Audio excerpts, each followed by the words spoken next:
Hello everyone, स्वागत है आपका हमारे YouTube channel history for you में। आज के इस अंक में हम द्वितीय नगरीय क्रांति पर चर्चा करेंगे। इस परिचर्चा के क्रम में हम यह जानेंगे कि द्वितीय नगरीय क्रांति का समय क्या था और इस द्वितीय नगरीय क्रांति में किस धातु का प्रयोग किया गया। तो आइए शुरू करते हैं आज का अंक, द्वितीय नगरीय क्रांति। इसके पहले हमने प्रथम नगरीय क्रांति अर्थात हड़प्पा सभ्यता या सिंधु घाटी सभ्यता के बारे में चर्चा किया था और उस क्रम में हमने यह जाना था कि हड़प्पा सभ्यता में जिस धातु का प्रयोग किया गया था वह धातु कांसा थी और इसी कारण इस सभ्यता का एक नाम कांस्य युगीन सभ्यता भी था। और यह कांसा धातु प्रथम नगरीकरण में हड़प्पा सभ्यता में सबसे अधिक प्रयोग किया गया था। द्वितीय नगरीय क्रांति का जो समय था वह 6ठी शताब्दी ईसा पूर्व था। कहने का अर्थ यह है कि 6ठी शताब्दी ईसा पूर्व के समय को द्वितीय नगरीय क्रांति के नाम से जाना जाता है और इस द्वितीय नगरीय क्रांति में प्रयोग किए जाने वाली जो धातु थी वह धातु लोहा थी। जिस तरह प्रथम नगरीय क्रांति में कांसा धातु का प्रयोग अधिक हुआ था, उसी तरह इस द्वितीय नगरीय क्रांति में लोहा का प्रयोग सबसे अधिक हुआ था और यह सबसे अधिक कृषि के क्षेत्र में हुआ जब यह हलों के फाल में, जब भी किसी खेत की जुताई हल से होती है तो हल के निचले वाला हिस्सा जिससे ज़मीन को जोता जाता है उसमें फाल का प्रयोग किया जाता है। तो उस लोहे के फाल वाले हलों से गहरी जुताई हुई और इस गहरी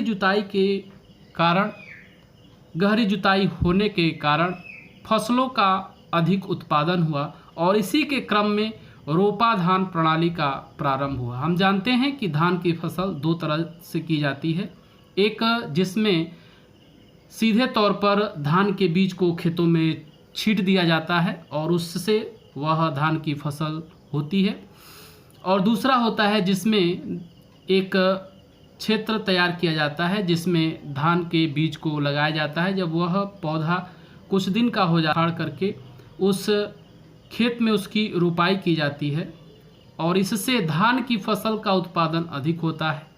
तो इस रोपा धान प्रणाली का भी प्रयोग किया गया। जब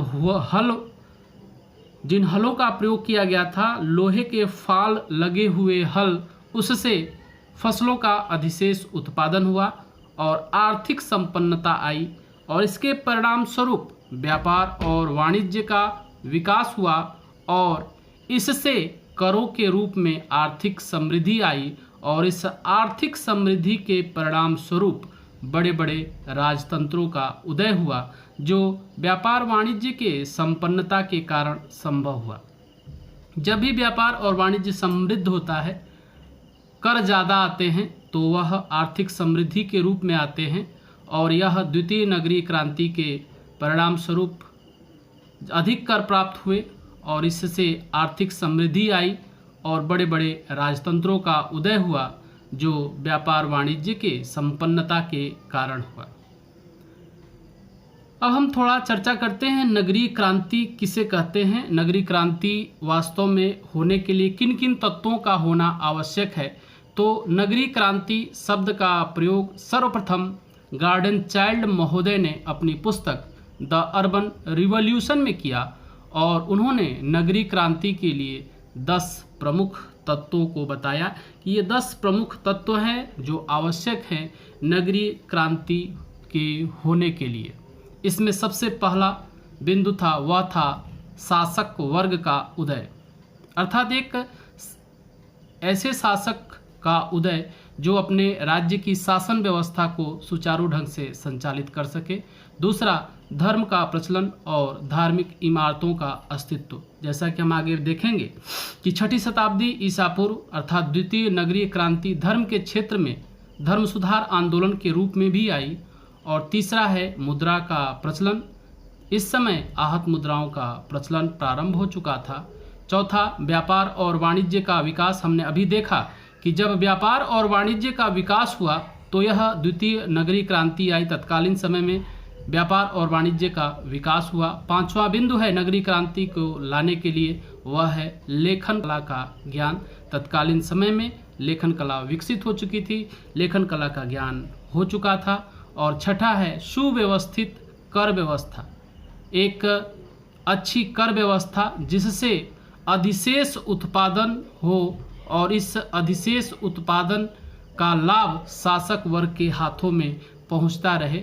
और इस तरह हमने इन 6 बिंदुओं के आधार पर नगरीय क्रांति को देखा। साथ ही यह भी देखा कि प्रथम नगरीय क्रांति में जिस तरह कांसा धातु थी, द्वितीय नगरीय क्रांति 6ठी शताब्दी ईसा पूर्व का समय था और इस समय लोहे के धातु का प्रयोग हुआ और इससे व्यापार और वाणिज्य में संपन्नता आई, आर्थिक रूप से समृद्ध हुए, नए नए शासकों का उदय हुआ। और इसी द्वितीय नगरीय क्रांति में अगले अंक में हम पढ़ेंगे 16 महाजनपदों के उदय के बारे में।